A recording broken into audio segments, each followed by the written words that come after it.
Hi everyone, so we are going to proceed from where we left off. We're still in the book of Matthew in chapter 5, and today we're going to go to the next section, which is the teaching about the law. But before we proceed with that, let's recall what we've read so far. So in the book of Matthew in chapter 5, we have actually tackled two sections. The first section talked about the Beatitudes, which we understood to be more of a guide, like a blueprint for members of the kingdom of heaven, but also it was a pronouncement of blessings. And our next section also highlighted a designation of being salt and light of the earth and the world. So now we're going to proceed to the laws, and it seems like this continues throughout the chapter and proceed even into Matthew chapter 6. So there's quite a lot of breakdown of teachings that we are yet to kind of tackle, and I'm really excited about that. But for now, we're going to actually focus on this very key section, which is the teaching about the law. It's only 4 verses, and it begins in verse 17. It says, "Don't misunderstand why I have come.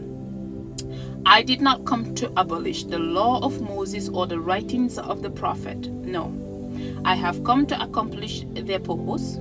I tell you the truth, until heaven and earth disappear, not even the smallest detail of God's law will disappear until its purpose is achieved. So if you ignore the least commandment and teach others to do the same, you will be called the least in the kingdom of heaven.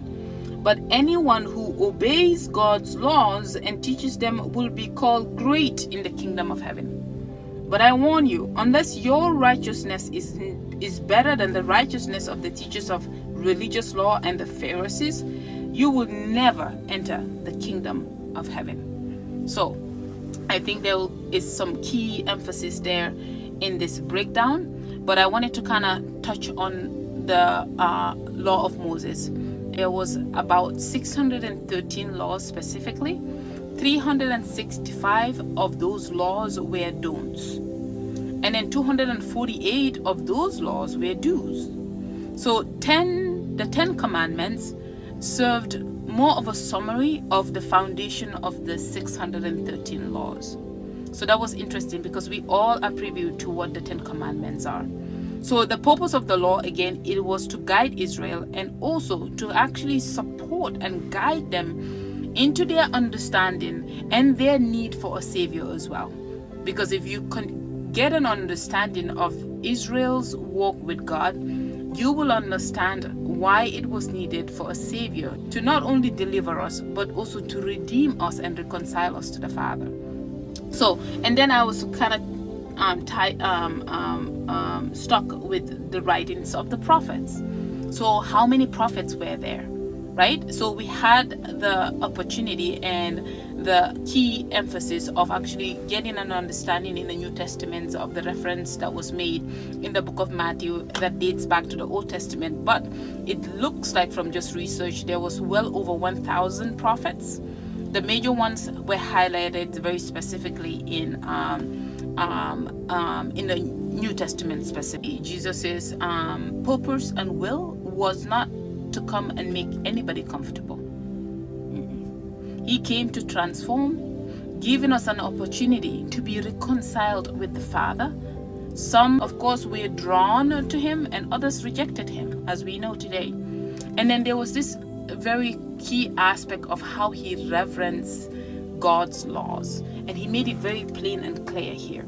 So I remember growing up, I don't think the Jesus that I now know is the Jesus I've heard. So now it's super important to allow yourself understand who is the Jesus that you have been introduced to. And it will be interesting to know that. But the only way you can get that is actually getting to learn scriptures and knowing it for yourself. The other thing that was really interesting was the very last verse that said, "But I warn you, unless your righteousness is better than the righteousness of the teachers of the religious law and Pharisees, you will never enter the kingdom of heaven." So we recognize from the book of Matthew in chapter 3 and verses 7 all the way to 12, where John the Baptist basically called them and denounced them, called them broods of snakes, and asked them, who warned you to come here? Prove by the way you live. You remember those verses? So it was interesting that Jesus now is actually giving us a warning here about them as well. So it will be interesting again to actually understand what their walk has been with God in the Old Testament that does not necessarily align with God's purpose. It feels like it does not align with God's purpose, because this is John and Jesus basically preaching the same thing about them and warning people not to necessarily rely on them, because it specifically said in here that unless you are more righteous than them, you cannot enter the kingdom of heaven. So I will leave you with that, and then we will continue in our next section, which is about teaching about anger, and that will be a very interesting section, and I am looking forward to reading that with you. All right, have a good day. Bye.